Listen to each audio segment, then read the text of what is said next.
الحمد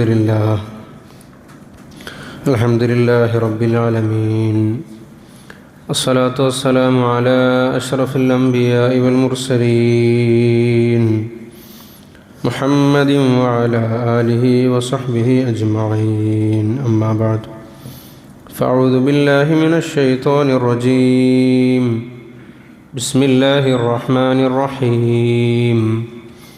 ولنبلونكم بشيء من الخوف والجوع ونقص من الأموال والأنفس والثمرات وبشر الصابرين الذين إذا أصابتهم مصيبة قالوا إنا لله وإنا إليه راجعون. رب اشرح لي صدري ويسر لي أمري واحلل عقدة من لساني يفقهوا قولي. اللهم ألهمني رشدي وأعذني من شر نفسي ومن سيئات أعمالي. സർവശക്തനായ അള്ളാഹുവിൻ്റെ വിധിവിലക്കുകൾ രഹസ്യവും പരസ്യവുമായ ജീവിതത്തിൽ സൂക്ഷിക്കണമെന്ന് ആദ്യമായി ഞാൻ എന്നെയും നിങ്ങൾ ഓരോരുത്തരെയും ഓർമ്മപ്പെടുത്തുന്നു, ഉണർത്തുന്നു. നമ്മുടെ ജീവിതത്തിൽ എന്തെല്ലാം തെറ്റുകുറ്റങ്ങൾ, പാപങ്ങൾ, അപാകതകൾ ഒക്കെ സംഭവിച്ചിട്ടുണ്ട്. അള്ളാഹു നമുക്കതെല്ലാം മാപ്പാക്കി തരുമാറാകട്ടെ. നമ്മുടെ ആയുസ്സിൽ എത്ര കാലം ബാക്കിയുണ്ടോ അള്ളാഹു അത്രയും കാലം അള്ളാഹുവിനെ സൂക്ഷിച്ച് ജീവിക്കുവാനും ഈമാനോടുകൂടി ഭൂമിയിൽ നിന്ന് യാത്ര പോകാനും അള്ളാഹു സൗഭാഗ്യം നൽകട്ടെ. രോഗികളായ വീടുകളിൽ, ആശുപത്രികളിൽ കഴിയുന്നവർ അള്ളാഹു അവർക്കും നമുക്കും ആജിലും മുസ്തമിറുമായ ശിഫാ പ്രദാനം ചെയ്യുമാറാകട്ടെ. ദുആ കൊണ്ട് വസീയത്ത് ചെയ്ത ആളുകൾ അള്ളാഹു അവരുടെയും നമ്മുടെയും ഒക്കെ പ്രയാസങ്ങൾ മാറ്റുകയും ഹലാലായ ഉദ്ദേശങ്ങളൊക്കെ സഫലീകരിക്കുകയും ചെയ്യുമാറാകട്ടെ. ബഹുമാനമുള്ള മുഅ്മിനീങ്ങളെ, സത്യവിശ്വാസികളെ, അള്ളാഹു സുബ്ഹാനഹു വ തആല മനുഷ്യരാകുന്ന നമുക്ക് ഓരോരുത്തർക്കും വ്യത്യസ്തങ്ങളായ അവസ്ഥകൾ, സ്ഥിതിവിശേഷങ്ങൾ നൽകിയിട്ടുണ്ട്.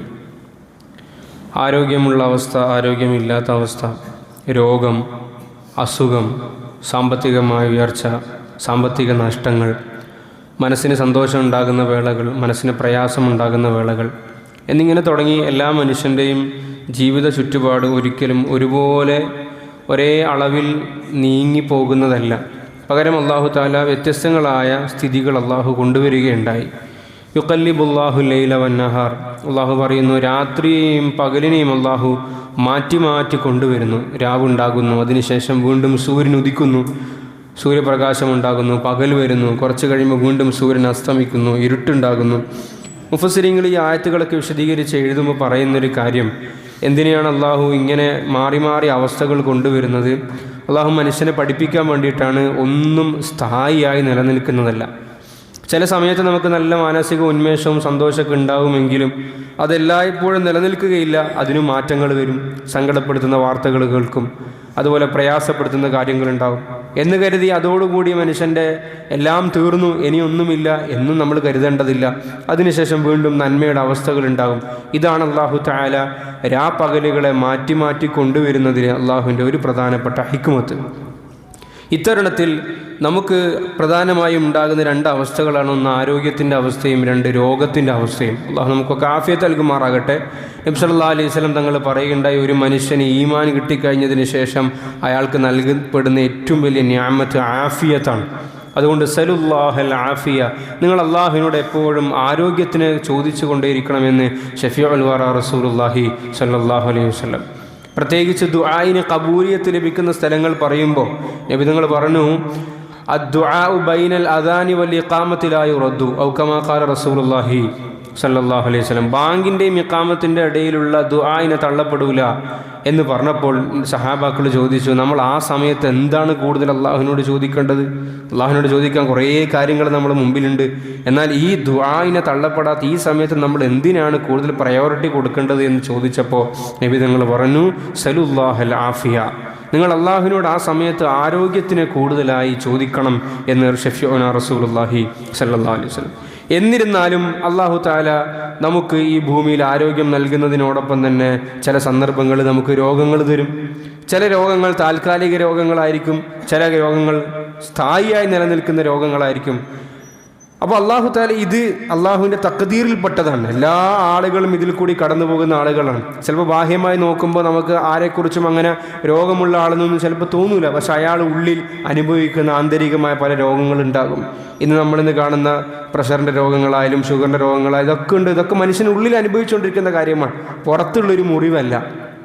എന്നാൽ പരിശുദ്ധമായ ഇസ്ലാമിനെ സംബന്ധിച്ചിടത്തോളം ഇസ്ലാം എല്ലാ സ്ഥലങ്ങളിലും മനുഷ്യന് നന്മ ഉണ്ടാക്കാനും മനുഷ്യന് കരുണ ഉണ്ടാക്കാനും പരസ്പരം ദയയും അനുകമ്പയും ഉണ്ടാക്കാനുള്ള വിധിവിലക്കുകൾ അല്ലാഹു സുബ്ഹാനഹു വ തആല എല്ലാ ഇടങ്ങളിലും വെച്ചിട്ടുണ്ട്.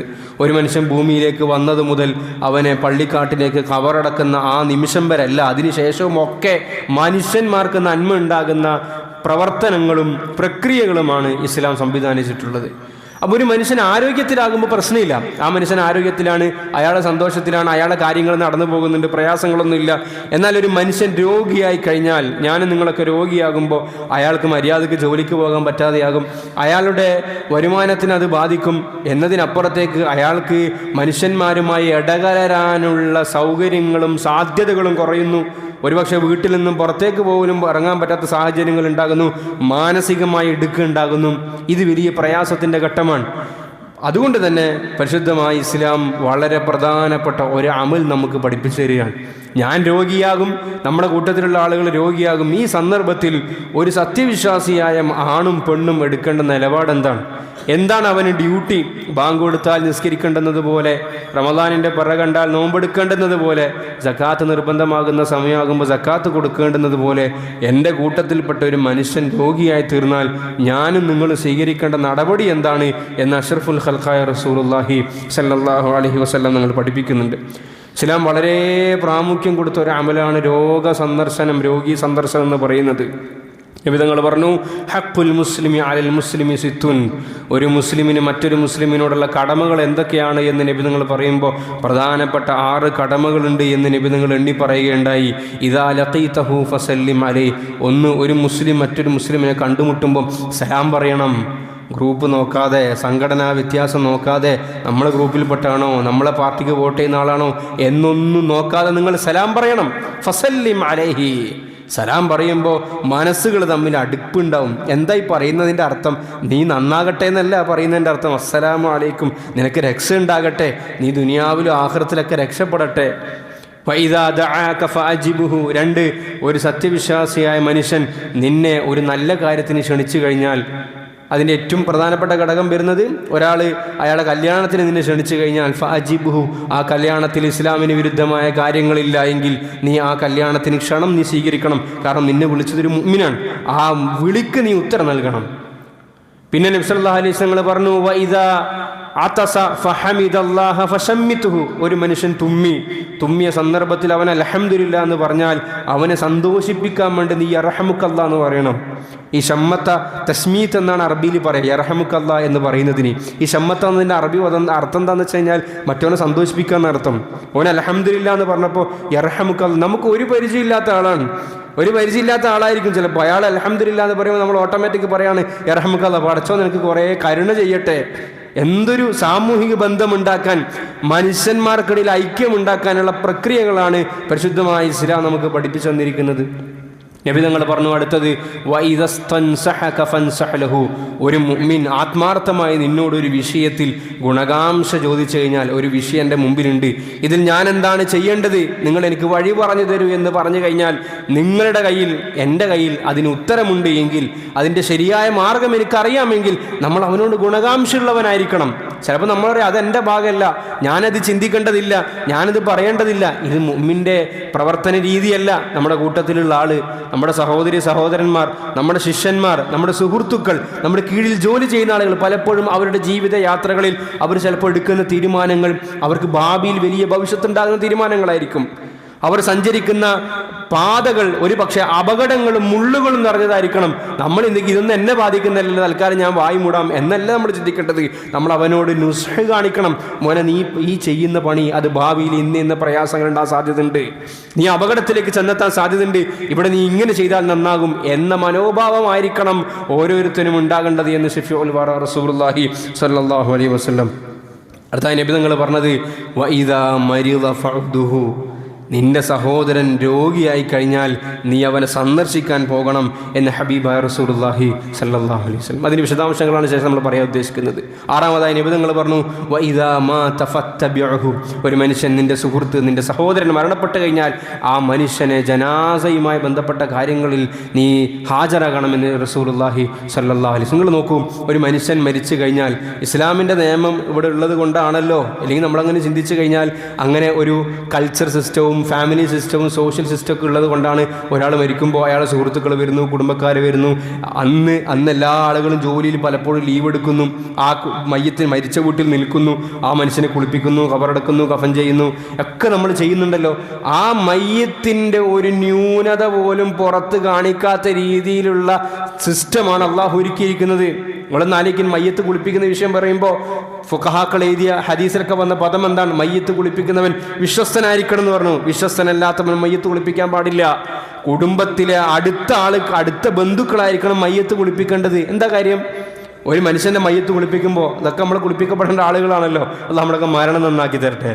നമ്മളൊക്കെ മയ്യത്ത് കുളിപ്പിക്കുമ്പോൾ അല്ലെങ്കിൽ ഒരു മയ്യത്ത് കുളിപ്പിക്കുന്ന സന്ദർഭത്തിൽ ആ മനുഷ്യൻ്റെ വയറ്റിലുള്ള വിസർജ്യങ്ങളൊക്കെ പുറത്തേക്ക് പോകും.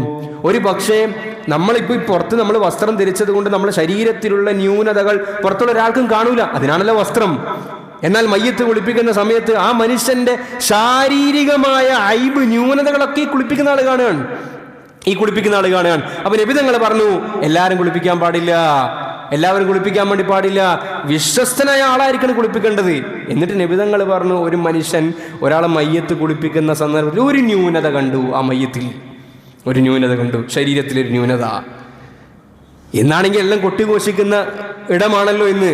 നബി തങ്ങൾ പറഞ്ഞു, അതവൻ മറച്ചു വെച്ചാൽ ഒരാളോടും പറഞ്ഞില്ല, ഒരു മനുഷ്യനോടും ആ ന്യൂനത പറഞ്ഞില്ല എങ്കിൽ ആ മനുഷ്യൻ അല്ലാഹു സുബ്ഹാനഹു വ തആല ഉയർന്ന സവാബ് നൽകുമെന്ന് ശഫീഉനാ റസൂലുള്ളാഹി സ്വല്ലല്ലാഹു അലൈഹി വസല്ലം. എന്താ നമ്മളവിടെ മനസ്സിലാക്കേണ്ടതെന്നറിയോ?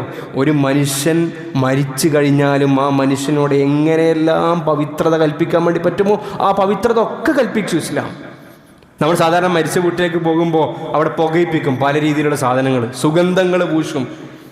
എന്തിനാ സുഗന്ധം പൂശുന്നത്? പണ്ടൊക്കെ നമ്മൾ വിചാരിച്ചത്, നമ്മളൊക്കെ ചെറുപ്പത്തിൽ നമ്മളൊക്കെ കരുതിയത് മരിച്ച വീട്ടിൽ കുന്തിരിക്കം പുകയിപ്പിക്കുന്നതും മറ്റേ മൈലാഞ്ചി ഇടുന്നൊക്കെ മരിച്ച വീട്ടിൻ്റെ ഒരു അറ്റ്മോസ്ഫിയർ കിട്ടാൻ വേണ്ടിയിട്ടാണെന്ന നമ്മുടെ ചെറിയ ബുദ്ധിയിൽ അന്ന് നമ്മൾ ആലോചിച്ചപ്പോൾ മനസ്സിലായത്. കാരണം ഒരു വീട്ടിൽ കയറുമ്പോൾ ഇത് മരിച്ചു വിടാൻ തോന്നുന്നു, കുന്തിരിക്കം അടക്കുമ്പോഴാണ് മരിച്ചു വിടാൻ തോന്നുക.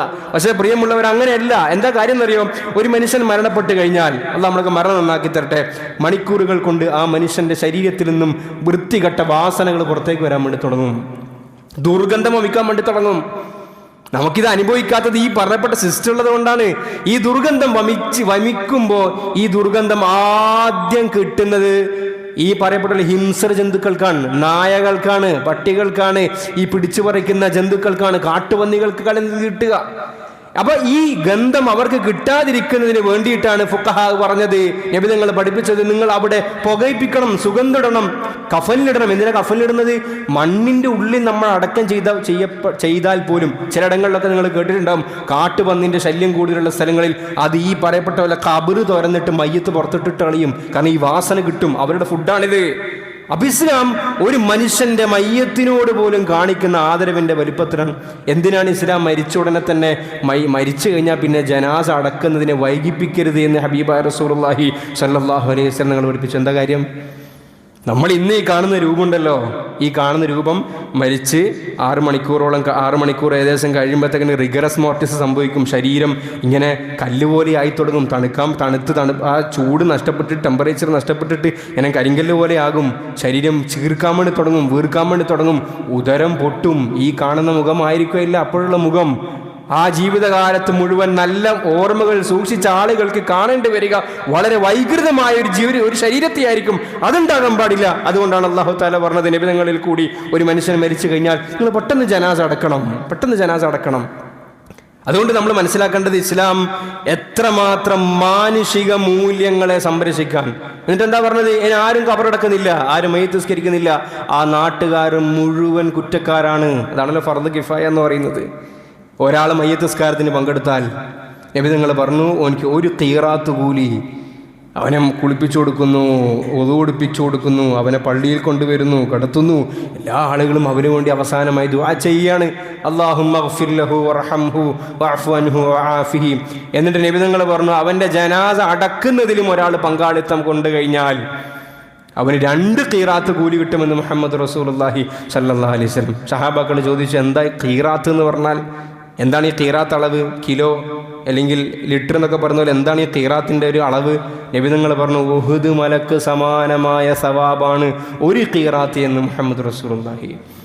അപ്പോൾ പ്രിയമുള്ളവരെ, നമ്മൾ മനസ്സിലാക്കേണ്ടത് ഇസ്ലാമിൻ്റെ ഓരോ അഹ്കാമുകൾക്കും പിന്നിലും അള്ളാഹു വെച്ചിട്ടുള്ള ഹിക്മത്തുകൾ എത്രമാത്രമുണ്ട് എന്നാണ് ഞാൻ സൂചിപ്പിക്കാൻ ഉദ്ദേശിച്ചത്. അപ്പോൾ ഒരു മനുഷ്യൻ രോഗിയായി കഴിയുമ്പോൾ, അവൻ ആരോഗ്യം ഉണ്ടാകുമ്പോൾ നമ്മൾ നല്ല റാഹത്തിലാണ്, നമുക്ക് പ്രശ്നങ്ങളൊന്നുമില്ല. പക്ഷെ രോഗിയായി കഴിയുമ്പോൾ നമ്മളെല്ലാം താറുമാറാകുകയാണ്. നമ്മൾ മാനസിക പ്രയാസത്തിലാകുന്നു, ശാരീരികമായ ബുദ്ധിമുട്ടിലാകുന്നു, നമുക്ക് ഈ പറഞ്ഞ ജോലിക്ക് പോകാൻ കഴിയുന്നില്ല, സാമൂഹികമായ ഇടപെടലിനുള്ള അവസ്ഥകൾ ലഭിക്കുന്നില്ല. ഈ സമയത്താണ് ഇസ്ലാം പഠിപ്പിക്കുന്നത്, നിങ്ങൾ രോഗിയായി കഴിഞ്ഞാൽ നിങ്ങൾ നിങ്ങളുടെ സുഹൃത്തിനെ, സഹോദരനെ കാണാൻ വേണ്ടി പോകണം.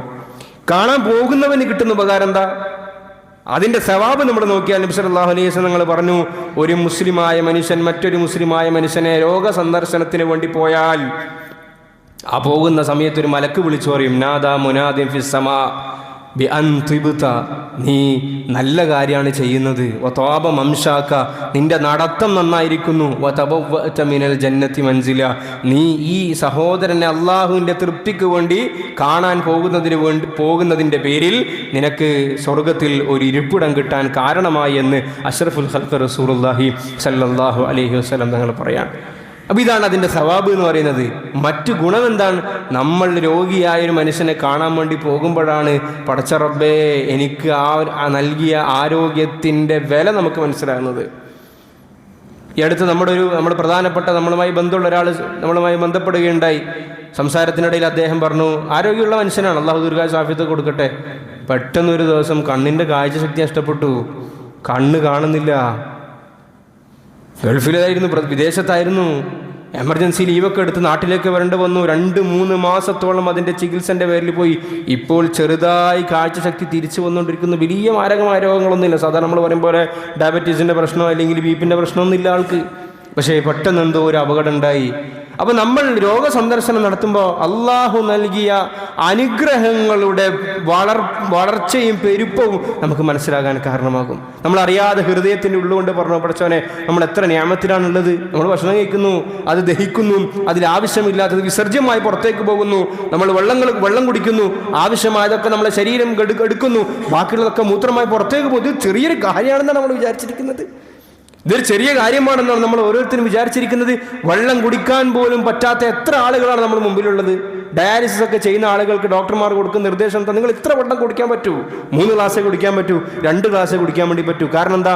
വെള്ളം കുടിച്ചു കഴിഞ്ഞാൽ വെള്ളം കുടിച്ചതിന് ശേഷം എടുക്കേണ്ട പണി കിഡ്നിക്ക് എടുക്കാൻ സാധ്യമല്ല. അപ്പോൾ നിങ്ങളുടെ ശരീരം ചീർക്കാൻ വേണ്ടി തുടങ്ങും, ശരീരം നീര് വെക്കും. അതുകൊണ്ട് നിങ്ങൾ ശ്രദ്ധിക്കണം. അപ്പോൾ പ്രിയമുള്ളവരെ, ആ നിയാമത്തിനെ തിരിച്ചറിയാനുള്ള ഒരു ഉപാധിയും കൂടിയാണ് രോഗസന്ദർശനം എന്ന് പറയുന്നത്. നമുക്ക് ആഫിയത്ത് നൽകി അനുഗ്രഹിക്കുമാറാകട്ടെ. രോഗിയെ സംബന്ധിച്ചിടത്തോളം എന്താ അവിടെ നമ്മൾ ലക്ഷ്യമാക്കുന്നത്? ഇസ്ലാം പഠിപ്പിക്കുന്നത് അവനിക്ക് കിട്ടേണ്ടത് ചികിത്സയാണ്. രോഗിക്ക് കിട്ടേണ്ടത് ചികിത്സയാണ്. ആ ചികിത്സ എന്ന് പറയുമ്പോൾ ആദ്യമായി കിട്ടേണ്ട ചികിത്സ വൈദ്യചികിത്സയാണ്. മരുന്നുമായി ബന്ധപ്പെട്ട അല്ലെങ്കിൽ അതുമായി ബന്ധപ്പെട്ട് ഇന്ന് എന്തെല്ലാം സംവിധാനങ്ങൾ നമ്മുടെ മുമ്പിലുണ്ടോ, ഓരോ ശരീരത്തിനോട് യോജിച്ച ചികിത്സാ രീതികൾ അതെന്താണോ അതാണ് കിട്ടേണ്ടത്. ഒന്നാമത്തത് മരുന്ന് മാത്രം പോരാ. രോഗശമനത്തിന് മരുന്ന് മാത്രം പോരാ. നിങ്ങൾ നോക്കിയാൽ ഇന്ന് നമ്മുടെ മുമ്പിലുള്ള ഏറ്റവും സയൻറ്റിഫിക് എന്ന അവകാശവാദമുള്ള അല്ലെങ്കിൽ അങ്ങനെ പാരമ്പര്യ ശാസ്ത്രവാദികളാകുന്ന അലോപ്പതി ഒരു ഭാഗത്ത്, മറ്റു ഭാഗത്ത് യുനാനി, ഹോമിയോപ്പതി, സിദ്ധ, അക്യുപങ്ക്ചർ അല്ലെങ്കിൽ ആ രീതിയിലുള്ള സാധനങ്ങളൊക്കെ ഉണ്ടല്ലോ. ഇവർ കാലങ്ങളായിട്ട് ഇവർക്കെതിരെ ഇത് സയൻറ്റിഫിക് അല്ല, സയൻറ്റിഫിക് ബാക്കപ്പ് ഇതിനില്ല, ഇത് അശാസ്ത്രീയമാണ്, സ്യൂഡോ സയൻസ് ആണ് എന്നൊക്കെ പറയുന്നുണ്ടെങ്കിൽ പോലും സത്യത്തിൽ ഹോമിയോപ്പതി പോലും അടിസ്ഥാനപരമായി സയൻറ്റിഫിക് അല്ല.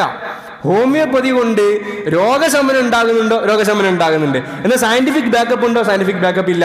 അപ്പോൾ എന്തുകൊണ്ടാണ് ആൾക്കാർ ഈ അലോപ്പതി ഇങ്ങനെയാണെന്ന് പറഞ്ഞിട്ടും ഇത് ഇങ്ങനെയാണെന്ന് പറഞ്ഞിട്ടും ആൾക്കാർ ഇങ്ങോട്ടേക്ക് പോകുന്നതിൻ്റെ ഒരു കാരണം അവരുടെ രോഗം ശമനം സംഭവിക്കുന്നുണ്ട്. അതിൻ്റെ പ്രധാനപ്പെട്ട ഒരു കാര്യം നമ്മൾ മനസ്സിലാക്കേണ്ടത്, നമ്മളുടെ രോഗം മാറുന്നത് മരുന്ന് കഴിക്കൽ കൊണ്ട് മാത്രമല്ല. ഞാൻ ഒന്ന് കാട് കയറി പോകുന്നുണ്ടെങ്കിൽ എന്നോട് ക്ഷമിക്കണം. അത് പറയുമ്പോഴാണ് നമുക്ക് ഇതിനെ കൂടുതൽ മനസ്സിലാക്കാൻ വേണ്ടി സാധിക്കുക. പ്ലസിബോ എഫക്റ്റ് എന്നൊരു സാധനമുണ്ട്. പ്ലസിബോ ഇഫക്റ്റ് എന്താ? പ്ലസിബോ ഇഫക്റ്റ് എന്ന് പറഞ്ഞാൽ ഹോമിയോപ്പതിയുമായി ബന്ധമുള്ള ആളുകളുണ്ടെങ്കിൽ, ഹോമിയോ മരുന്ന് കഴിച്ച ആളുകളുണ്ടെങ്കിൽ നിങ്ങൾക്ക് അത് അവിടെ അറിയാൻ വേണ്ടി പറ്റും. നമുക്ക് ഡോക്ടറെ അടുത്ത് പോയിട്ട് അവർ നമുക്ക് 2 ക്യാപ്സ്യൂൾസ് നമുക്ക് തരുന്നുണ്ടെങ്കിൽ, 2 കുപ്പിയിൽ മരുന്ന് അവർ തരുന്നുണ്ടെങ്കിൽ, ഒരു കുപ്പിയിൽ മാത്രമേ അവർ മരുന്ന് ഒഴിക്കൂ. ഒരു കുപ്പിയിൽ അവർ മരുന്ന് ഒഴിക്കൂല. പ്ലസിബോ ഇഫക്റ്റ് എന്ന് പറഞ്ഞാൽ എന്താണ്? ഞാൻ എൻ്റെ രോഗം മാറാൻ വേണ്ടി ഞാൻ എന്തോ ചെയ്യുന്നുണ്ട്, എനിക്കെന്തോ കിട്ടിയിട്ടുണ്ട്, എനിക്ക് വേണ്ടി എന്തൊക്കെയോ കാര്യങ്ങൾ നടക്കുന്നുണ്ട് എന്ന തോന്നൽ ഒരു രോഗിക്ക് ഉണ്ടായിക്കഴിഞ്ഞാൽ ആ മനുഷ്യൻ്റെ ഒരു 35-40% രോഗത്തിനും ശമനമുണ്ടാകും. ഇനി രോഗം മാറുന്നില്ലെങ്കിലും രോഗത്തിൻ്റെ വേദനയ്ക്ക് കുറവുണ്ടാകും എന്നതാണ് കാരണം. നമുക്ക് മനസ്സിലാക്കി തരുമാറാകട്ടെ. നിങ്ങൾ നോക്കിയാൽ ഒരു അലോപ്പതി ഡോക്ടറെ അടുത്തേക്ക് നമ്മൾ പോയി കഴിഞ്ഞാൽ 5, 6, 10 മിനിറ്റ് മാക്സിമം പോയാൽ നമ്മൾ ആ റൂമിൽ ചെലവഴിക്കുന്നത്. അവിടെ വേറെ ഒന്നും ഉണ്ടാവില്ല. നിങ്ങൾ പേര് ചോദിക്കും, എന്താണ് നിങ്ങളുടെ രോഗം ചോദിക്കും, റിപ്പോർട്ട് നോക്കും, മരുന്ന് എഴുതി കഴിഞ്ഞു, വേറെ ഒന്നും അവിടെ ഉണ്ടാവില്ല. നേരെ മറിച്ച് നമ്മുടെ ഒരു ഹോമിയോ ഡോക്ടറെ അടുത്തേക്ക് പോയി കഴിഞ്ഞാൽ അവിടെ കൺസൾട്ടിങ് ടൈമിംഗ് എന്ന് പറയുന്നത് 45 മിനിറ്റ്, 1 മണിക്കൂറൊക്കെയാണ്.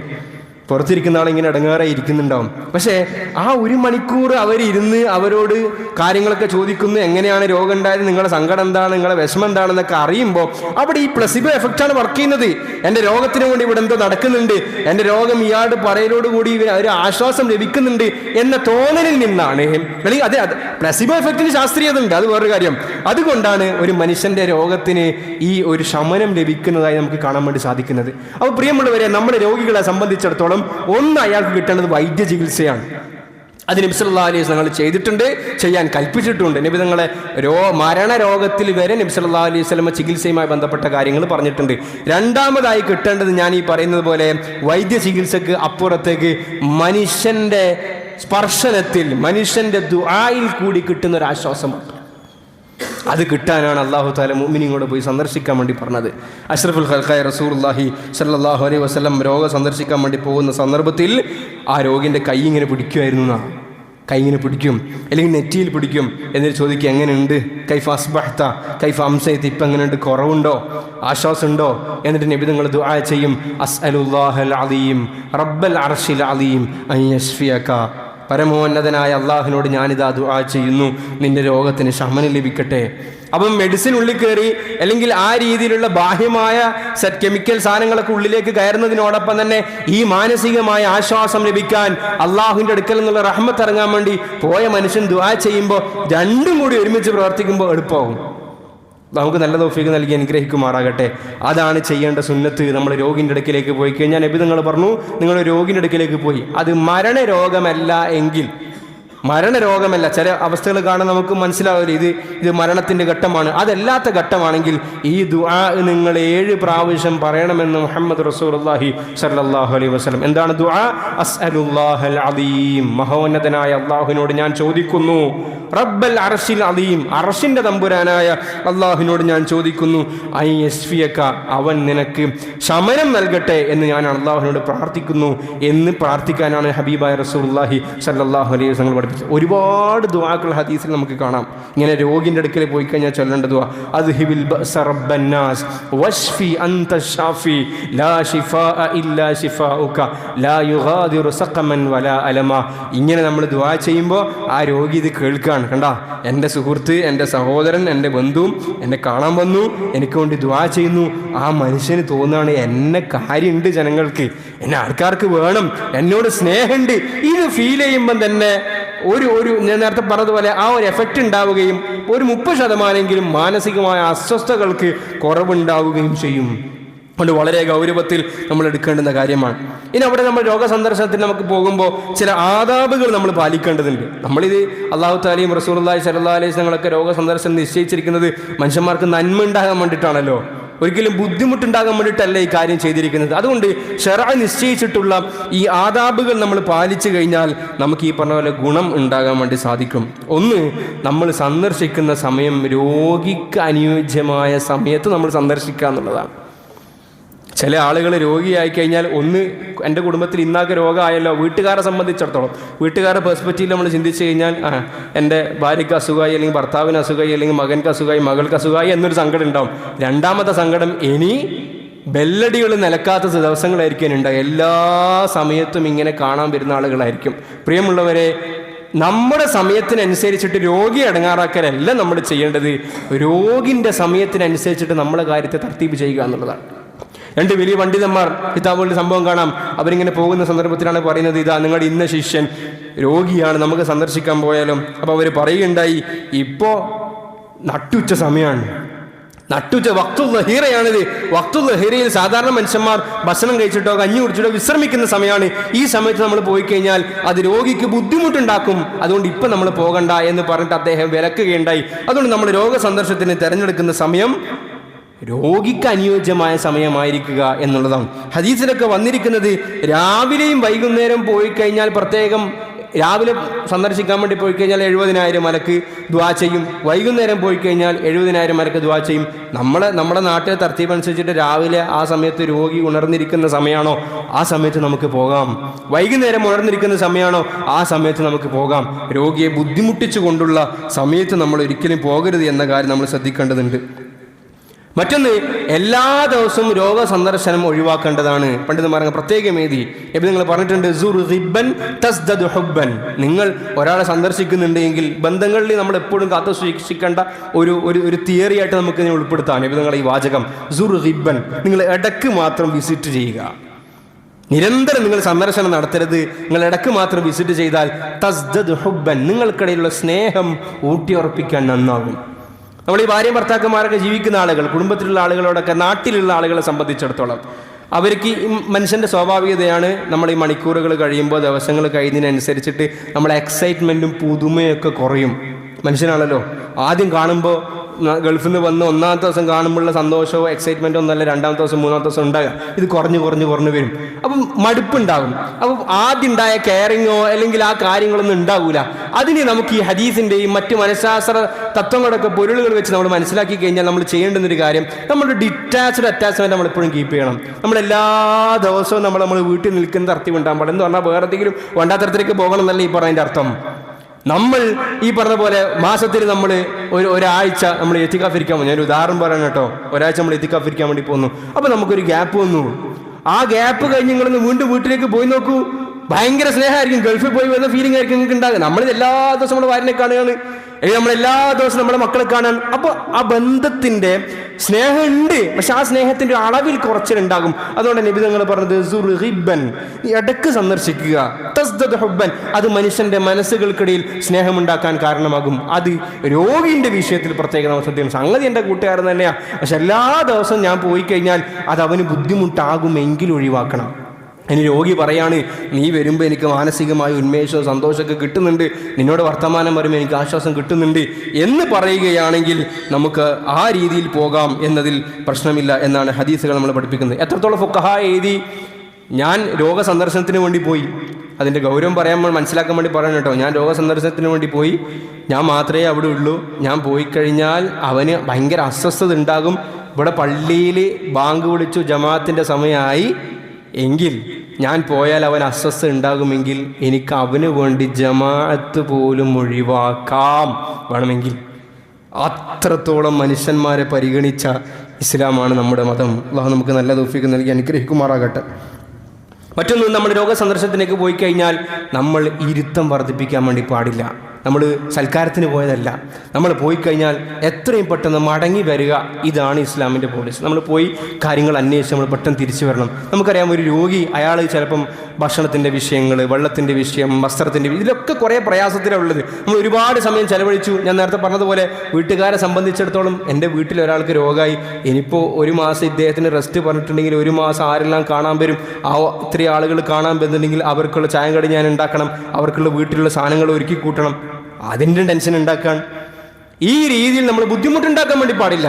എളുപ്പമുള്ള സമയത്ത് പോയി എളുപ്പത്തിൽ കണ്ടിട്ട് തിരിച്ചു വരുന്ന രീതി ആയിരിക്കണം നമ്മൾ സ്വീകരിക്കേണ്ടത് എന്ന് പണ്ഡിതന്മാർ രേഖപ്പെടുത്തുന്നു. മറ്റൊന്ന്, നമ്മൾ രോഗസന്ദർശനത്തിലേക്ക് പോയി കഴിഞ്ഞാൽ നമ്മൾ രോഗിക്ക് നമ്മളെ വാക്കുകൾ ആശ്വാസമാണ് വേണ്ടത്. അള്ളാഹു നമുക്കൊക്കെ മാപ്പാക്കി തരുമാറാകട്ടെ. നമ്മളിങ്ങനെ ചോദിക്കും, എവിടെ കാണിച്ചത്, എന്താ ഡോക്ടർ പറഞ്ഞത്, ഈ രോഗമാണല്ലോ വന്നത്, ഈ രോഗം വന്നിട്ടാണ് നമ്മുടെ നാട്ടിൽ ഇത്ര ആൾക്കാർ മരിച്ചത്, അല്ലെങ്കിൽ ഈ ഹോസ്പിറ്റലാണല്ലോ നിങ്ങൾ കാണിച്ചത്, അയാൾക്ക് കാണിച്ചാളൊന്നും കഴിച്ചതായിട്ടില്ല, രക്ഷപ്പെട്ടിട്ടില്ല, ഇതിലും ഭേദം ആ രോഗസന്ദർശനത്തിന് നടത്താതിരിക്കലായിരുന്നു എന്നാണ് നമ്മൾ മനസ്സിലാക്കേണ്ടത്. നമ്മൾ എന്തിനാ രോഗസന്ദർശനത്തിന് പറഞ്ഞത് സുന്നത്താണെന്ന് പഠിപ്പിച്ചത് ഇസ്ലാം? ആ മനുഷ്യന് ശക്തി കിട്ടാൻ വേണ്ടിയിട്ടാണ്. ഇല്ല ഇതൊക്കെ മറികടക്കാലോ. എനിക്കിപ്പോൾ ഓർമ്മയുണ്ട്, നമ്മുടെ വർഷങ്ങൾക്ക് മുമ്പ് വാപ്പയുടെ ഒരു സുഹൃത്തിന് അദ്ദേഹം ബൈക്കിൽ നിന്നും വീണു, നട്ടലിന് ഫ്രാക്ചറായി അരക്ക് താഴെ തളർന്നു കിടക്കുകയാണ്. ആ മനുഷ്യനെ കാണാൻ പോയ രംഗം ഇന്നും മനസ്സിലുണ്ട്. അപ്പോൾ കൂട്ടത്തിൽ ഉപ്പ നിന്നിട്ട് കാര്യങ്ങളൊക്കെ ഭയങ്കരമായിട്ട് ഇങ്ങനെ പറയുന്നുണ്ട്, ശരിയാവും അങ്ങനെ ആവും. പക്ഷെ നമ്മൾ ആ ചെറിയ മനസ്സിൽ നമ്മളിങ്ങനെ ചിന്തിക്കുന്നുണ്ട്, അരക്ക് താഴെ തളർന്നു പോയ മനുഷ്യന്മാർക്ക് റിക്കവറി എന്ന് പറയുന്നത് അതിൻ്റെ ഒരു പെർസെൻറ്റേജ് നോക്കിയാൽ വളരെ കുറവാണ്. പക്ഷെ അൽഹംദുലില്ലാഹ് ആ മനുഷ്യൻ എഴുന്നേറ്റു, ആ മനുഷ്യൻ ഇന്നും ജോലി ചെയ്യുന്നു, ആ മനുഷ്യൻ കുടുംബം പോറ്റുന്നു. ഞാനീ പറഞ്ഞ പോലെ വൈദ്യം മാത്രമല്ല, ഇവിടെ മനസ്സിന്റെ ശക്തിക്കും കൊണ്ട് തരണം ചെയ്യാൻ പറ്റുന്ന ആൾക്കാരുണ്ട്. മനസ്സിന് അങ്ങനെ ശക്തി അല്ലാഹു നൽകിയിട്ടുണ്ട്. ക്യാൻസർ സർവൈവേഴ്സിനെ നിങ്ങൾ നോക്കിക്കോളൂ. ക്യാൻസർ സർവൈവേഴ്സിന്റെ ഒരു പ്രധാനപ്പെട്ട കാരണം അവർ എന്തുകൊണ്ട് സർവൈവ് ചെയ്തു. ഒന്ന്, അവർ ക്യാൻസർ ആണെന്ന് അറിഞ്ഞപ്പം പോലും അവർക്ക് കിട്ടിയ മനോധൈര്യമുണ്ടല്ലോ. ക്യാൻസർ എന്നാൽ പല രോഗം പോലത്തെ ഒരു രോഗം, അതിന് ഞാൻ തരണം ചെയ്യും. മനസ്സ് ശക്തിപ്പെടുമ്പോൾ നമ്മുടെ ഇമ്മ്യൂണിറ്റി കൂടും, പ്രതിരോധ ശക്തി കൂടും. മനസ്സ് ലോലമായി കഴിഞ്ഞാൽ, നമ്മൾ വീക്കായി കഴിഞ്ഞാൽ നമ്മുടെ ഇമ്മ്യൂണിറ്റി തീർന്ന് ഇതോടുകൂടി എനിക്ക് ജീവിതമൊന്നുമില്ല. നിങ്ങൾ ഓർക്കുന്നുണ്ടാവും, നിക്കോളാസ് എന്ന് പറയുന്നൊരു വ്യക്തിയുണ്ട്. 1980 ജനിച്ചൊരു മനുഷ്യനാണ്. അയാൾക്ക് ജനിച്ച സമയത്ത് വളരെ വിചിത്രമായ രോഗം വന്നു. എന്താ വളരെ വിചിത്രമായ രോഗം? അയാൾക്ക് 2 കയ്യുമില്ല 2 കാലുമില്ല. 2 കയ്യുമില്ല 2 കാലുമില്ല. കാലിന് പകരം ഒരു കാലുണ്ട്. ആ കാലിന് ഇങ്ങനെ കോഴിൻ്റെ ഇതുപോലെ 2 ഫീറ്റ് ഇങ്ങനെ ഫിക്സ് ആയിട്ടുണ്ട്. എത്രത്തോളം അദ്ദേഹത്തിന് ഓട്ടോബയോഗ്രഫിയിൽ അദ്ദേഹം എഴുതുന്നുണ്ട്, ആ മനുഷ്യൻ ജനിച്ച സമയത്ത് കുഞ്ഞിനെ കണ്ടപ്പോൾ അമ്മയും അച്ഛനും പരിഗണിച്ചു പോലില്ല. കാരണം ഇങ്ങനൊരു വിചിത്രമായ കുട്ടി. അയാൾ എഴുതുന്നുണ്ട്, ആത്മഹത്യ ചെയ്യണമെന്ന് തോന്നി. പക്ഷെ എങ്ങനെ ആത്മഹത്യ ചെയ്യും? 2 കയ്യുമില്ല 2 കാലുമില്ല, എങ്ങനെ ആത്മഹത്യ ചെയ്യും? മരിക്കണമെന്ന് തോന്നിയിട്ട് പോലും മരിക്കാൻ പറ്റുന്നില്ല അയാൾക്ക്. അവസാനം അയാൾ കുളിക്കാൻ പോയ സന്ദർഭത്തിൽ എഴഞ്ഞെഴഞ്ഞ് വാഷ് ഡബ്ബിലേക്ക് ചാടിയിട്ട് മുങ്ങി മരിക്കട്ടെ എന്ന് കരുതി. പക്ഷെ അള്ളാഹിന്റെ തീരുമാനം അയാൾ മരിക്കാൻ പാടില്ല എന്നായിരുന്നു. മുസ്ലിമൊന്നല്ല, അയാൾ മരിക്കാൻ പാടില്ല എന്നായിരുന്നു. അയാളെ ഹെൽപ്പർ ആരോ കണ്ട് വെള്ളത്തിനെടുത്ത് പുറത്തേക്ക് വന്നു. പക്ഷെ അയാൾക്ക് അവരുടെ ഒരു നിശ്ചയം ഉണ്ടായി, ദാർഢ്യമുണ്ടായി. അയാളുടെ വൈകല്യത്തിനെ മറികടന്നു. അദ്ദേഹം വലിയ വലിയ പുസ്തകങ്ങൾ എഴുതി. അദ്ദേഹം പിന്നീട് എന്താ ചെയ്തത്? ലോകത്ത് ഇതുപോലെ അംഗവൈകല്യമുള്ള ആളുകൾ, ഡിസബിലിറ്റി ഉള്ള ആളുകൾക്ക് മനഃശക്തി പകരാൻ വേണ്ടിയിട്ടുള്ള പരിപാടികളെ മൂപ്പരിപ്പ് നടത്തുകൊണ്ടിരിക്കുന്നത്. അയാൾ കല്യാണം കഴിച്ചു, അയാൾക്ക് 4 കുട്ടികളും ഉണ്ട്. അള്ളാഹു നമുക്ക് മനസ്സിലാക്കി തരുമാറാകട്ടെ. ഇവിടെ ഇതിന് വലിയ ശക്തിയുണ്ട്, നമ്മുടെ വാക്കുകൾക്ക് ശക്തിയുണ്ട്. നമ്മൾ ആ മനുഷ്യന് പ്രതീക്ഷകൾ പകർന്നു കൊടുക്കണം. അതിനെ മറികടക്കാനുള്ള വാക്കുകളായിരിക്കണം നമ്മൾ അള്ളാഹുലേക്ക് ബന്ധിപ്പിച്ചുകൊണ്ട് ഈ രോഗിയോട് പറയേണ്ടത് എന്നാണ് ഹബീബായ റസൂലുള്ളാഹി സ്വല്ലല്ലാഹു അലൈഹി വസല്ലം നമ്മൾ പഠിപ്പിക്കുന്നത്. അല്ലാതെ ആ മനുഷ്യനെ ബേജാറാക്കി അടങ്ങാറാക്കാൻ വേണ്ടി പാടില്ല. ഇതാണ് അടിസ്ഥാനപരമായി മനസ്സിലാക്കേണ്ട കാര്യം. ഇനി ഈ രോഗം മരണത്തിലേക്ക് എത്തുന്ന അങ്ങനത്തെ രോഗമാണെന്ന് നമ്മൾ മനസ്സിലാക്കുന്നു. നമ്മൾക്ക് കാഫിയത്ത് നൽകുമാറാകട്ടെ. മരണം അല്ലാഹു നമുക്ക് നന്നാക്കി തരുമാറാകട്ടെ. നമുക്ക് ചില രോഗങ്ങൾ, ഇപ്പോൾ ഇത് വളരെ സാധ്യത കുറവാണ്, ഇനി കുറച്ച് ദിവസം മാത്രമേ ബാക്കി ഉണ്ടാവൂ. ഇങ്ങനൊരു അവസ്ഥയിലേക്കാണ് നമ്മൾ പോകുന്നത് എങ്കിൽ നമ്മുടെ സംസാരത്തിൽ ആ മനുഷ്യന് ആഖിറത്തിനെ കുറിച്ച് ചിന്തയുണ്ടാക്കുന്ന കാര്യങ്ങൾ പറഞ്ഞു കൊടുക്കണം. ആ മനുഷ്യനെ തൗബക്ക് പ്രേരിപ്പിക്കണം. എന്തെങ്കിലും ഹക്കടപാടുകൾ ഉണ്ട് എന്ന് നമുക്ക് അറിയാമെങ്കിൽ അതിലേക്ക് വളരെ മയമായ സൂചനകൾ നമുക്ക് അയാൾക്ക് നൽകണം. കാരണം ഒരുപക്ഷെ അയാൾ നാളെ മരണപ്പെട്ടു പോയാൽ ഇതെല്ലാം ബാക്കിയാകും. ഈ കണക്ക് പുസ്തകങ്ങളൊക്കെ ഇവിടെ തുറന്നു കിടക്കും. അത് നമ്മൾ സൂചനകൾ കൊടുക്കേണ്ടതുണ്ട്. വസിയത്ത് ചെയ്യാൻ നമ്മൾ അയാളെ പ്രേരിപ്പിക്കണം. അയാളെ നന്മയായ കാര്യങ്ങൾ വസിയത്ത് ചെയ്യാൻ നമ്മൾ അയാളെ പ്രേരിപ്പിക്കണം. പ്രിയമുള്ളവരെ, നമ്മുടെ നാട്ടിൽ കണ്ടുവരുന്ന വളരെ ദയനീയമായൊരു കാഴ്ചയുണ്ട്. ഈ കിടപ്പ് രോഗികളായ ആളുകൾ, വളരെ കുറച്ച് ആളുകൾ മാത്രമേ അതിൽ നിസ്കാരം നിലനിർത്തുന്നുള്ളൂ. നമ്മുടെ നാട്ടിലൊരു തെറ്റിദ്ധാരണ അങ്ങനെയാണ്. സ്ട്രോക്ക് വന്ന് കടന്നുപോയാൽ അല്ലെങ്കിൽ കടത്തത്തിലായി കഴിഞ്ഞാൽ അവർ പറഞ്ഞ പോലെ അവർക്ക് ട്യൂബ് ഇട്ടിട്ടുണ്ടാകും, മലമൂത്ര വിസർജനം ആ കടന്ന സ്ഥലത്ത് തന്നെ ആയിരിക്കും, ചിലപ്പോൾ ഡ്രസ്സിൽ നെഞ്ചസ് ഉണ്ടാകും, അപ്പോൾ ഇവർക്ക് നിസ്കരിക്കണ്ട എന്നൊരു തെറ്റിദ്ധാരണയാണ്. 2 വർഷം കിടപ്പിലായ ആളുകൾ, 3 വർഷം കിടപ്പിലായ ആളുകളൊക്കെ നിസ്കരിക്കാണ്ടാണ് ഈ കടന്നുകൊണ്ടിരിക്കുന്നത്. പ്രിയമുള്ളവരെ, നമ്മൾ അവരെ സന്ദർശിക്കാൻ വേണ്ടി പോകുന്ന സന്ദർഭത്തിൽ അവരോടും മാന്യമായ നിലക്ക് നമ്മൾ ഉണർത്തണം. അവരുടെ ബന്ധുക്കളോട് നമ്മൾ ഉണർത്തേണ്ടതുണ്ട്. അവർ ചോദിക്കും, ഉസ്താദേ നജസല്ലേ, ഒന്നുകൊടുക്കാൻ കഴിയില്ലല്ലോ, എഴുന്നേറ്റ് പോകാൻ കഴിയില്ലല്ലോ, ഖിബില ഇല്ലല്ലോ. പ്രിയമുള്ളവരെ, അതിന്റെ പരിഹാരങ്ങൾ പറഞ്ഞിട്ടുണ്ട്. നിങ്ങൾ ഈ മൂത്രസഞ്ചി ഇട്ടിട്ടുണ്ടോ? കുഴപ്പമില്ല, അത് അവിടെ തന്നെ നിന്നോളട്ടെ. നിങ്ങൾ കിടക്കുന്ന ബെഡിന്റെ പൊസിഷൻ ഖിബിലക്ക് അഭിമുഖമാക്കി കിടത്തിയാൽ മതി. ബെഡ് ഇങ്ങനെ ഇട്ടാൽ മതി. ബെഡ് ഇങ്ങനെ ഇട്ടിട്ട് ആളെ വലതുവശത്തേക്ക് ചെരിക്കാൻ പറ്റുമെങ്കിൽ ഒന്ന് തലയാണി വെച്ച് ചെരിച്ചു കൊടുക്കുക. ഇനി അതിനൊന്നും പറ്റുന്നില്ല, കുഴപ്പമില്ല, ബെഡ് ഇതാ ഇങ്ങനെ ഇടുക, ബെഡ് ഇങ്ങനെ ഇടുക, കാല് കിബിലക്ക് നേരെ വരട്ടെ, തലൻ്റെ അടിയിൽ ഒരു പില്ല വെച്ചുകൊടുത്തിട്ട് തല അല്പം ഉയർത്തുക. ഇന്ന് അങ്ങനത്തെ ബെഡുകൾ പോലും നമുക്ക് ലഭ്യമാണ്. ആ മനുഷ്യൻ നജസ് ഉള്ള അവസ്ഥയിൽ തന്നെ, മൂത്രത്തിന്റെ ട്യൂബ് ഉള്ള അവസ്ഥയിൽ തന്നെ, അല്ലെങ്കിൽ ശരീരത്തിൽ നജസുള്ള അവസ്ഥയിൽ തന്നെ അങ്ങനെ തന്നെ നിസ്കരിച്ചോളൂ എന്നാണ് പരിശുദ്ധമായ ഇസ്ലാം പഠിപ്പിക്കുന്നത്. അള്ളാഹ് നമുക്ക് മനസ്സിലാക്കി തരുമാറാകട്ടെ. അതുകൊണ്ട് ഇങ്ങനെയുള്ള സന്ദർഭത്തിൽ നമ്മൾ രോഗസന്ദർശനം നടത്തുമ്പോൾ ആഹാരത്തിനെ കുറിച്ചുള്ള ചിന്തകൾ, തൗബയെക്കുറിച്ചുള്ള പ്രേരണകൾ നമ്മൾ നടത്തേണ്ടതുണ്ട്. മറ്റൊരു കാര്യം, രോഗികളായ ആളുകളുടെ ബന്ധുക്കളോട് നമ്മൾ പറയാൻ ആഗ്രഹിക്കുന്നതാണ്. ഇപ്പം നമ്മളെ വീട്ടിൽ രോഗി ആയിക്കഴിഞ്ഞാൽ, പ്രത്യേകിച്ച് കുറേ കാലം കിടപ്പിലാകുന്ന രോഗങ്ങൾ, ഇപ്പം എല്ല് പൊട്ടി അല്ലെങ്കിൽ കാലിന് പ്രശ്നം സംഭവിച്ചു, 4 മാസം റെസ്റ്റ് പറഞ്ഞു, ആദ്യ ദിവസങ്ങളിൽ നമുക്ക് സഹതാപാണ് ഉണ്ടാകുക. രോഗിനോട് സഹതാപം ഉണ്ടാവും. കുറച്ച് ദിവസം കഴിയുമ്പോൾ, ഒരാഴ്ച കഴിഞ്ഞ് 2 ആഴ്ച കഴിയുമ്പോൾ രോഗിൻ്റെ സ്വഭാവത്തിൽ മാറ്റം ഉണ്ടാവും. വീട്ടുകാർ മനസ്സിലാക്കേണ്ട കാര്യം എന്താണെന്നറിയോ? ഇയാളൊരു മനുഷ്യനാണ്, ഈ കിടക്കുന്ന മനുഷ്യനാണ്, അയാൾക്ക് ജോലിക്ക് പോകാൻ പറ്റുന്നില്ല, അതിൻ്റെ ഫ്രസ്ട്രേഷൻ അയാൾക്കുണ്ട്. അയാൾക്ക് കൂട്ടുകാരെ കാണാൻ വേണ്ടി പറ്റുന്നില്ല, അതിൻ്റെ ഫ്രസ്ട്രേഷൻ അയാൾക്കുണ്ട്. അയാൾ കണ്ട കുറേ സ്വപ്നങ്ങളും ആഗ്രഹങ്ങളൊക്കെ ഒരു ദിവസം അപ്രതീക്ഷിതമായി ഇടിഞ്ഞു പൊളിഞ്ഞു കിടക്കുകയാണ്. അതിൻ്റെ ഒക്കെ ഫ്രസ്ട്രേഷൻ അയാളുടെ മനസ്സിലുണ്ടാകും. അത് അയാളെ ദേഷ്യമായി പ്രകടിപ്പിക്കും. വീട്ടുകാർ അതിനേക്കാൾ 10 മടങ്ങ് തിരിച്ച് ദേഷ്യം കാണിച്ചു കഴിഞ്ഞാൽ പിന്നെ ആ വീട് യുദ്ധഭൂമിയാകും. പലയിടത്തും നമ്മൾ കേൾക്കുന്ന കാഴ്ചകളാണ്. ക്യാൻസറായിട്ട് കിടക്കുന്ന പേഷ്യൻ്റ് ആയിരിക്കും, തളർന്ന് കിടക്കുന്ന പേഷ്യൻ്റ് ആയിരിക്കും. വീട്ടുകാരുമായി തെറി വിളിക്കുക, വീട്ടുകാർ ഇങ്ങോട്ട് ആക്രമിക്കാൻ വേണ്ടി ശ്രമിക്കുക. എങ്ങനെയെങ്കിലും അള്ളാഹു കാക്കുമാറാകട്ടെ മരിച്ചു പോയിരുന്നെങ്കിൽ എന്ന് വീട്ടുകാർ ആഗ്രഹിക്കുന്ന തലത്തിലേക്ക് വരെ എത്തുന്ന സന്ദർഭങ്ങളുണ്ട്. ഇത് പ്രായോഗികമായി നമ്മൾ മുമ്പിൽ നടക്കുന്ന കാര്യങ്ങളാണ്. ഇവിടെ ശ്രദ്ധിക്കേണ്ട, വീട്ടുകാർ ശ്രദ്ധിക്കേണ്ട കുറച്ച് കാര്യമുണ്ട്. നമ്മളിത് മനസ്സിലാക്കുക എന്നുള്ളതാണ്. ആൾ അനുഭവിക്കുന്നൊരു സിറ്റുവേഷൻ നമ്മൾ മനസ്സിലാക്കിയിട്ട് ആൾക്ക് എങ്ങനെയെല്ലാം അവിടെ ഹലാലായ രീതിയിൽ എൻഗേജ് ചെയ്യിപ്പിക്കാൻ വേണ്ടി പറ്റുമോ അങ്ങനെ ആക്കുക. ഇത് നമ്മുടെ നാട്ടിൽ ഒരാൾ ബെഡ് റെസ്റ്റായി, എല്ല് പൊട്ടി 3 മാസം കിടപ്പിലായി, എനിക്ക് കിടത്തുന്ന അയാൾ ചിന്തിക്കാൻ എന്താ എനിക്ക് ചെയ്യാൻ പറ്റുക? ഇങ്ങനെ മലന്ന് ആകാശം നോക്കി ഫാനെ നോക്കി ഞാൻ കിടക്കണമല്ലോ. അയാൾക്ക് നമ്മൾ നല്ല നല്ല കാര്യങ്ങൾ കൊടുക്കും. നിനക്ക് എന്തൊക്കെ ചെയ്യാൻ പറ്റും? നമ്മളൊരു ഉസ്താദ് ഉണ്ടായിരുന്നു, അള്ളാഹു ദീർഘായുസ്സും ആഫിയത്തും കൊടുക്കുമാറാകട്ടെ. അദ്ദേഹത്തിൻ്റെ ഓപ്പറേഷനുമായി ബന്ധപ്പെട്ട് 4-5 മാസം ബെഡ് റെസ്റ്റായി. ചെയ്ത പണി എന്താ? ആ 4 മാസത്തെ ബെഡ് റെസ്റ്റ് ഉണ്ടായ സമയത്താണ് ഹജ്ജിൻ്റെ യാത്രക്കുറിപ്പ് തയ്യാറാക്കുന്നത്. ഒരു നിലത്തെ ആലോചിച്ചാൽ ഇങ്ങനെ കിടക്കണം, അങ്ങനെ കിടന്നാൽ നമുക്ക് ടെൻഷനാകും. മകളെ വിളിച്ചു, ഉസ്താദ് പറഞ്ഞു കൊടുക്കുകയാണ്, മകളത് എഴുതിയെടുക്കുകയാണ്. അത് പുസ്തക രൂപത്തിലേക്കുള്ള കുറിപ്പുകളായി മാറി. ഈ രീതിയിൽ 60 വർഷം ജീവിച്ചൊരു മനുഷ്യൻ, അയാൾക്ക് എന്തെല്ലാം അനുഭവങ്ങൾ ഉണ്ടാകും. അത് നമുക്ക് പൈസ കൊടുത്ത് വാങ്ങാൻ കിട്ടുന്നതല്ലല്ലോ. ആ മനുഷ്യൻ തന്റെ അനുഭവക്കുറിപ്പുകളാക്കി മാറ്റട്ടെ.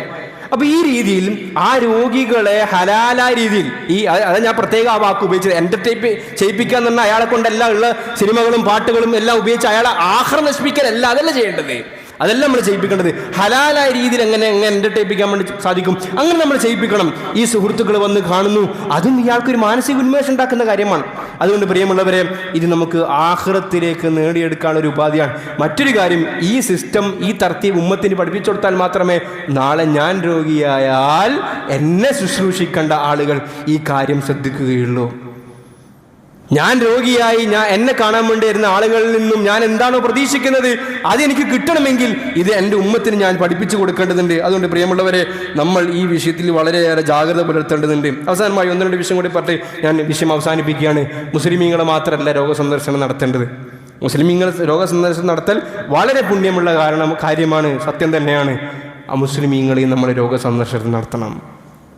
അഷ്റഫുൽ ഖൽഖായ റസൂലുള്ളാഹി സ്വല്ലല്ലാഹു അലൈഹി വസല്ലം തങ്ങൾക്ക് കാന ലഹു ഗുലാമുൻ യഹൂദിയുൻ യഖ്ദിമുൻ നബിയ സ്വല്ലല്ലാഹു അലൈഹി വസല്ലം, ഒരു യഹൂദിയായ ഒരു ബാലനുണ്ടായിരുന്നു, ഖിദ്മത്ത് ചെയ്യാൻ വേണ്ടി വന്ന ബാലൻ. കുറച്ച് ദിവസം കാണുന്നില്ല.